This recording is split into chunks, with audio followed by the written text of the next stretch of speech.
Hello and welcome to Dialogue. I'm Yang Rui in Singapore. India has been proud of enjoying a comfortable GDP growth rate as well as a unique niche in power politics.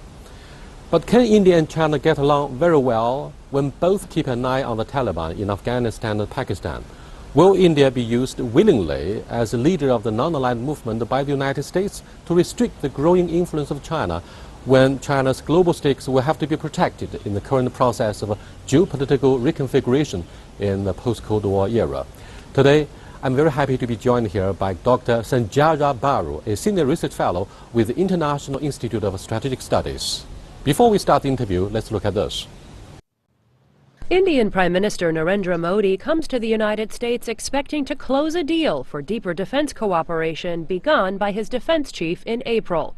That is when U.S. Defense Secretary Ashton Carter and Indian Defense Minister Manohar Parrikar announced a deal in principle which would facilitate greater interoperability between the Indian and American navies. It's a measure Beijing is watching closely. This just facilitates the sharing of logistics on the ground when you've already given agreement, for instance, of an American ship docking at an Indian port or something like that, or when you're at high seas engaging in an exercise or something. But still, anytime that you got a tangible marker like this, then I'm sure that countries that look at this and with some concern, like China, they'll point out and say that they're concerned about the growth in U.S.-India security relations. New Delhi also sees Washington as a key ally to help it gain entry to the Nuclear Suppliers Group, a group of supplier countries that regulate nuclear-related exports in order to prevent nuclear proliferation. Italy and China have opposed India's membership, saying it, like other members, must first ratify the Nuclear Non-Proliferation Treaty. A Chinese Foreign Ministry spokesman said in May, quote, "We have talked about our position many times. The NSG is an important part of the international nuclear non-proliferation regime, which is based on the cornerstone of the Treaty on the Non-Proliferation of Nuclear Weapons." India's ambassador to the United States also told reporters last week that Westinghouse and India are in advanced stages of negotiating a deal to build 6 nuclear power plants in India. The talks have hinged on New Delhi and Washington developing a new workaround to India's civilian nuclear liability law, long considered a sizable hurdle for the country's nuclear suitors. What they've come up with is an insurance product, primarily led by India's government-owned insurance companies, to put money in a pool that suppliers can buy into that would absolve them or at least pay off claims that arise from some kind of nuclear accident in the future. So we're all waiting to see whether or not Westinghouse and other suppliers look at this insurance product as good enough for them to make the bet at becoming suppliers for India. Welcome to Dialogue, Dr. Baru. A very senior U.S. government official said recently that U.S.-India relationship could be crucially important for maintaining the regional prosperity and peace in the Indian Ocean. Did he say so in the context of the emerging geopolitical rivalry between the U.S. and China? Well, I mean, I don't know why he said that. As far as we are concerned, we in India are concerned, we have always wanted the Indian Ocean to be a zone of peace. This has been a long-standing desire of India, that unlike in the Pacific and the Atlantic, which have seen big wars in the 20th century, we do not want to see conflict in the Indian Ocean region, because most countries in the Indian Ocean region are developing countries. You have African countries, you have Iran, you have India, you have Bangladesh, you have Malaysia, ASEAN. These are all developing countries. And in the 21st century, we would like Asia to emerge as the focus of development. So I think for our point of view, we want to see stability in Indian Ocean. But Indian Ocean has become a very important channel for goods and for fuel from western parts, from West Asia to East Asia, to Japan, to Korea, to China, to the rest of Southeast Asia. So given the movement of both energy and goods, and India is in the middle, India seeks stability. If other countries are willing to work with India for stability in the Indian Ocean, United States, China, France, Japan, whichever other countries, we would be very happy to work with them. Given the all-weather friendship and mutual trust between Islamabad and Beijing, particularly the irresistible process of China to become a maritime power, if you look at the ambition of the 21st century maritime Silk Road, that covers much of the Southeast Asian nations and, of course, the West Pacific Ocean. Then a question comes up like, although India is surrounded on three sides by the ocean, you have failed to become an effective maritime power. Now, in this context, do you see very tough competitions between China and India vying for dominance of major oceans? Well, first of all, it is wrong to say that India has failed as a maritime power. If you look at the history of the Indian Ocean, going back 2,000, 3,000 years, the influence of Indian trade and Indian kingdoms from the Middle East, from the Mediterranean to Vietnam is there even today. There are Hindu kingdoms in Vietnam. There are Hindu kingdoms in Indonesia. There are Hindu kingdoms in Afghanistan and Syria and what is now Iraq. For centuries, Indians have moved through the Arabian Sea, through the Bay of Bengal, through the Malacca Straits by boat.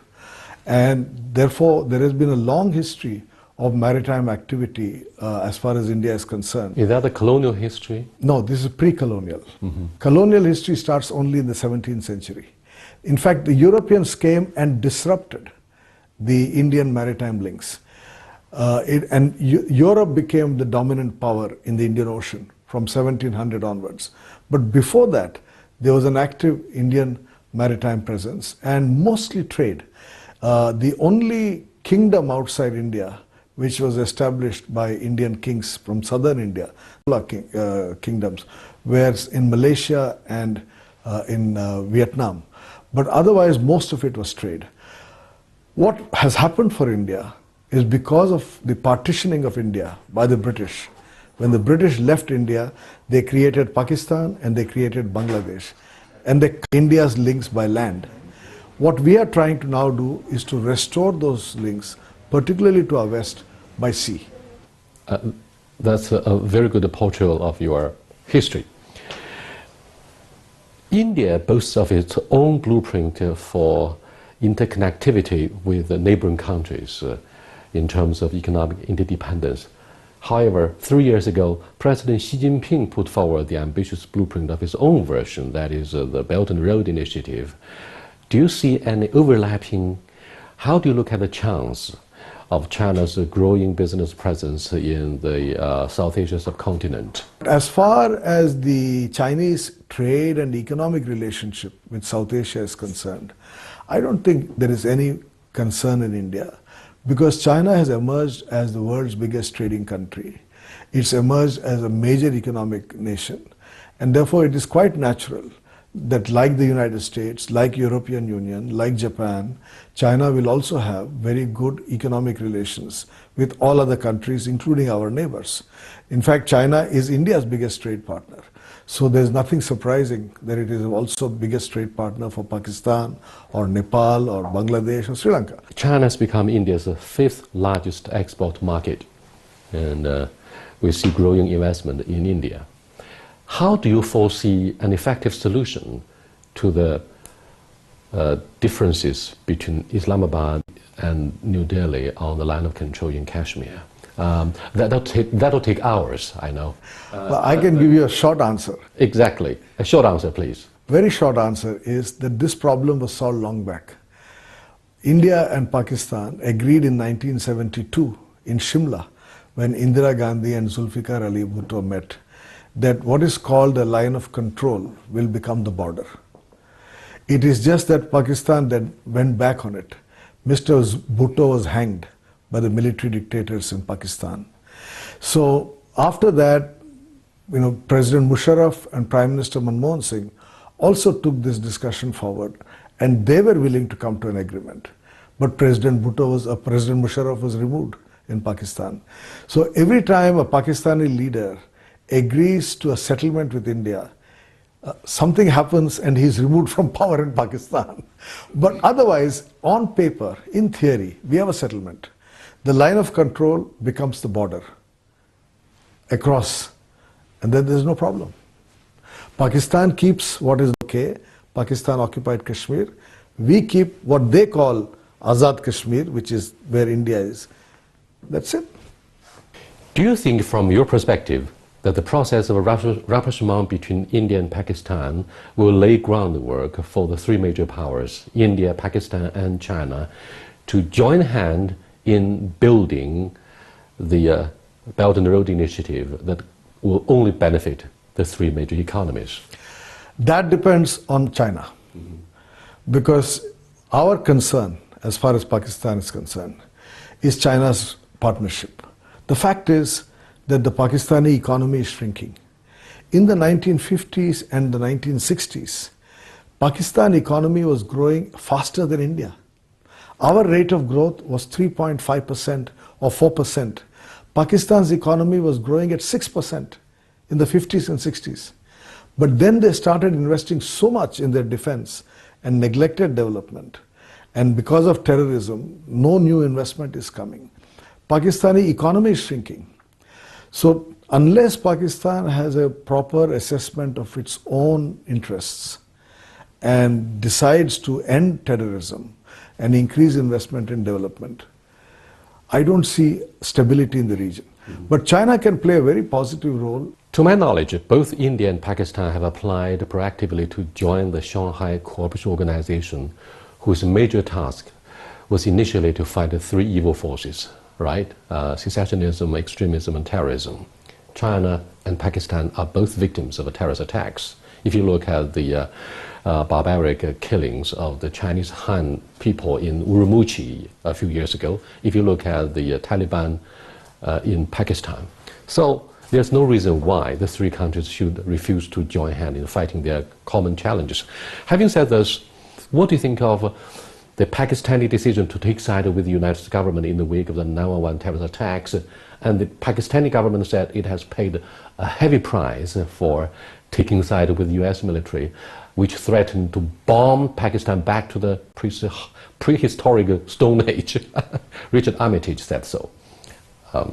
So what do you think of the pains that Pakistan, your most important neighboring country, went through, and that has also paid heavily economically? No, it's true that Pakistan decided to become an ally of the United States during the Cold War. And Pakistan offered its assistance to the United States in fighting the Soviet Union. They want to get out of that. They want a normal Pakistan. But the first step for a normal Pakistan is to end terrorist camps, to end jihadi camps in Pakistan. So Pakistan needs to look inside and see how can they stop all those groups which live in Pakistan and attack Afghanistan or attack Western China, Urumqi or Xinjiang, or come into India.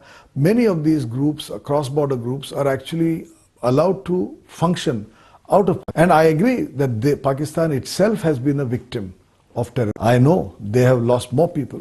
In fact, I keep telling my Pakistani friends that more Muslims have died in Pakistan thanks to terrorism than in India.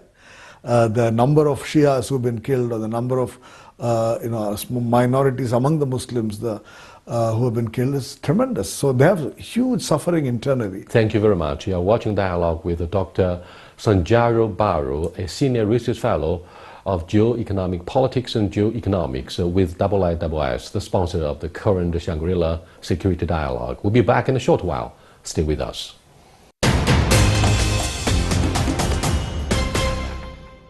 Welcome back, sir. The recent five-nation tour took Prime Minister Narendra Modi to Afghanistan, the first stopover, where you invested $300 million in building a friendship dam. Other than that, India has also done a lot to help with the process of reconstruction in this strife-torn country. Can you brief us on your policy towards Kabul? Well, first of all, it's very important for everyone to remember that Afghanistan has been a neighbor of India for thousands of years. It's only in 1947 that the common link between India and Afghanistan was broken when the British created Pakistan. So we have a long history. In our childhood, many traders in Indian cities were Afghans. They would come with goods from carpets or dry fruits or even from Central Asia. Afghans were very active traders. So we have lived with Afghans in India. In India, they used to be called Kabuliwalas, people from Kabul, the Afghans. So we have a cultural link with Afghanistan. Afghanistan has been one of the biggest victims of the Cold War. It suffered because of the conflict between the United States and Soviet Union. And India has tried over the last several decades to help Afghanistan come out of this trap of drugs, come out of these traps of extremism. And above all, to push back the Pakistani influence. And because the terrorists, the extremists are in Pakistan. The Taliban went and took refuge in Pakistan. If they had not done that, they would have been finished within Afghanistan. So Pakistan became the home for the extremists in Afghanistan, which is the reason Pakistan comes. Otherwise, the relationship between India and Afghanistan is purely bilateral. It's a bilateral relationship built on centuries of cultural linkages. But today, for India, Afghanistan has become an important friend because we invest in education, in healthcare, in infrastructure, in road connectivity, in rail connectivity. India has spent billions of dollars in development of Afghanistan. And so far, we have not involved ourselves in the military conflict in that region. We would like the Afghans to fight the Taliban on their own. I don't think India wants to get involved in that. Prime Minister Modi's visit also was about opening a dam, an irrigation dam. So these are all developmental projects. Whatever, I was working for Dr. Manmohan Singh when he was Prime Minister. I went with him to Kabul, where we built the parliament. He opened many hospitals and colleges for women. One of the good things that Karzai had done was to bring girls back into education. As you know, the Taliban stopped educating girls in Afghanistan. But before that, the Afghan women were very modern, like Chinese women. They were very free and liberal. They used to wear Western clothes and go to colleges. The Taliban stopped all that. So India went and opened colleges for girls and colleges for women to empower women. So I think the India-Afghan relationship, in fact, India and China can work together in Afghanistan.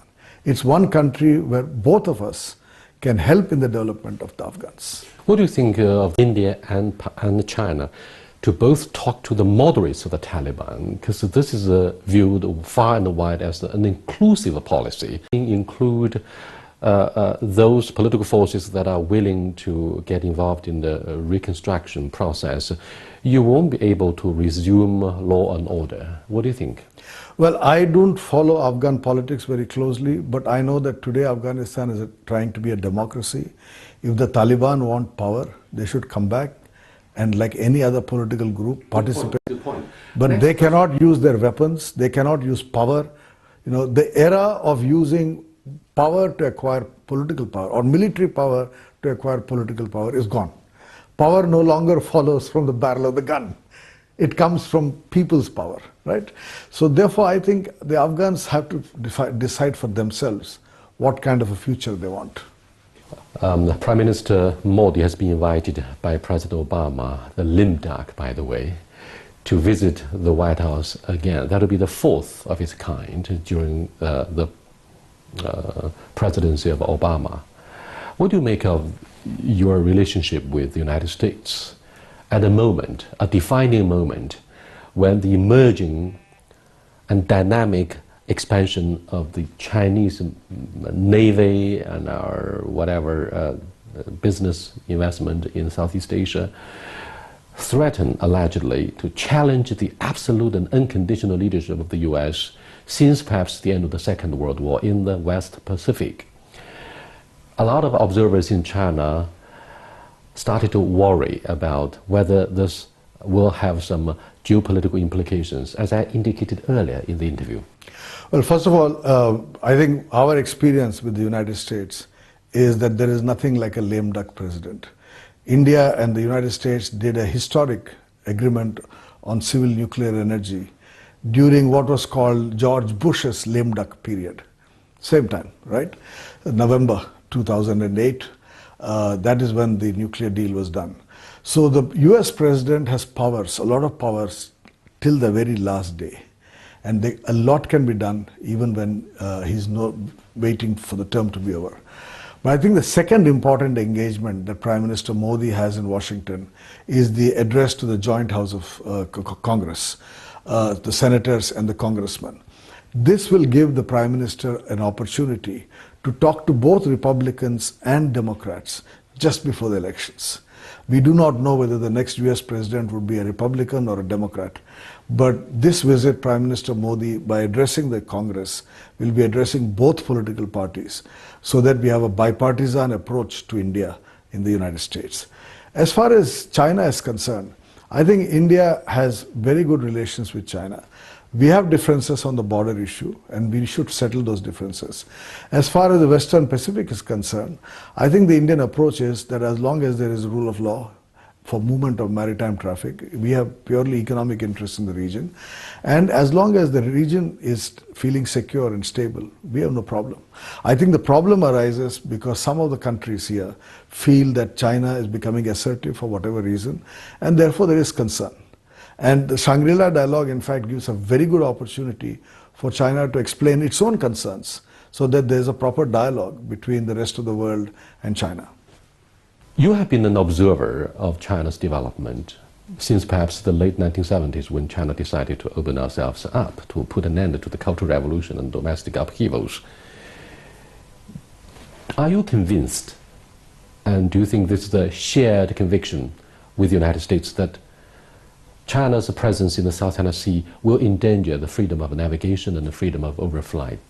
A point China vehemently opposes, because China is very confident that we come across as a peacemaking force. If you look at the casualty that we paid in Mali, the blue helmet troops of China came under attack from the local terrorists, and yet Western media didn't give extensive coverage on this. Instead, they shifted their focus to the South China Sea as if China is a big threat to the regional stability. Well, I think, when Prime Minister Manmohan Singh visited Beijing, he made the remark that it is not about China's intentions that India is concerned about, but China's capabilities. I don't think, as an Indian, I would question China's intentions. I think China is a peace-loving country because, after all, China is also a developing country. You also want to improve the quality of life of your people, just as we would like to improve the quality of life of our people. As stated clearly in the joint statement by Moscow, India and Beijing recently, we conduct regular meetings between the three major powers. So I don't think China's intentions are the issue. I think the capabilities. When you have those capabilities, others want to feel assured that those capabilities would not be used in a hostile way. I think it's a great compliment to China that many countries are concerned about China's rising capability. You are emerging as a major power. And when you are emerging as a major power, it's important that everybody feels comfortable and that they don't feel, my God, tomorrow something may happen that will hurt me. So it's those concerns that China has to address. And I think the Chinese leadership has done in the past. I think I have seen both President Hu Jintao and Prime Minister Wen Jiao. Personally, I've been present when they had meetings with Prime Minister Manmohan Singh. They were very, very amiable, very cordial. I think in the recent past, with certain tough policy of President Xi Jinping, there's some renewal of concern, whether in fact in China the PLA is becoming more assertive, etc. But these are concerns from the outside. We don't know enough about what's happening inside. So if the Chinese leadership reassures the world, I don't think the rest of the world can deny the fact that China is an important economic entity. It has contributed to the development of Asia. You're contributing to the development of all the countries in the region, and we welcome that. On the issue of maritime disputes, I believe you have noticed that over the past few years, China has been able to use diplomatic means in addressing our land disputes with many.